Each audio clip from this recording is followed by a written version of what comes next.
Welcome everybody to the very first ever episode of Fourth and Short. My name is Carter. We are missing William today, but he will be back next week in our video. Today we'll be going over the Week 9 Packer and Viking games. So first off, you have the Vikings going to Atlanta to play the Falcons. Last week, their win over the Packers marred slightly by the injury to Kirk Cousins. So this week they will be going with Jaren Hall, who only threw 4 passes for 23 yards last week. Rushing-wise, last week against the Packers, Alexander Mattison, 16 rushes for 31 yards. Cam Akers, 9 for 19 and a touchdown. Jaren Hall also ran twice for -1 yards and a fumble. Receiving, KJ Osborne led the charge with 8 catches for 99 yards. TJ Hawkinson with 6 for 88. He's been improving steadily throughout the season. And Jordan Addison, 7 for 82 and a touchdown. Meanwhile, the Falcons last week fell to the Will Levis-led Titans. Desmond Ridder in that game exchanged for Taylor Heinicke, who finished with a 57% completion percentage for 175 yards, a touchdown, and a rating of just over 100. In the rushing attack, Bijan Robinson ran 11 times for 62 yards and a score.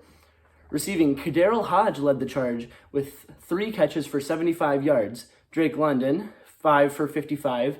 Kyle Pitts, 3 for 35. Scotty Miller, 2 for 14, but he also tacked on a touchdown. This week, with the Vikings traveling to Atlanta, I'm going to predict the Falcons beating the Vikings 28-14. I just don't see Jaren Hall really turning on the Jets in this second game. Alexander Mattison has been struggling on the ground, but Jordan Addison could make a few big plays to get them in this game, make it more interesting. But ultimately, Taylor Heinicke, I think, is a really good backup quarterback, and he's going to have his way with this Vikings defense. And Bijan Robinson is going to embarrass some people with those jukes. So next up, you have the Rams traveling to Lambeau to take on the 2-5 Packers. The Packers are not a good football team this year. Last week against the Vikings, Jordan Love went 24 for 41, 229 yards, a touchdown, and an interception. Rushing-wise, Jordan Love led the charge, which you don't like to see, 3 for 34. Aaron Jones, only 7 carries for 29 yards. A.J. Dillon, 6 for 11, so not the best out of our run attack. Receiving-wise, Jaden Reed with 4 for 83 yards. A.J. Dillon, our second receiver, 5 for 41. Romeo Doubs, 4 for 18, and he also had a touchdown on the day. Meanwhile, the Rams come into this week 3-5 after suffering a blowout to the Dallas Cowboys last week. Matthew Stafford, 3 for 22, 162, a touchdown and an interception. Rushing-wise, Royce Freeman led with 9 carries for 44 yards and a touchdown. Darrell Henderson went 12 rushes for 31 yards. Receiving, Darrell Henderson led with 3 for 54 yards. Tyler Higbee, 5 catches, 45 yards. Puka Nacua, 3 for 43. Cooper Kupp held to just 4 catches and 21 yards. And Ben Skowronek with 1 catch for 20 yards, but he did have a touchdown in this game.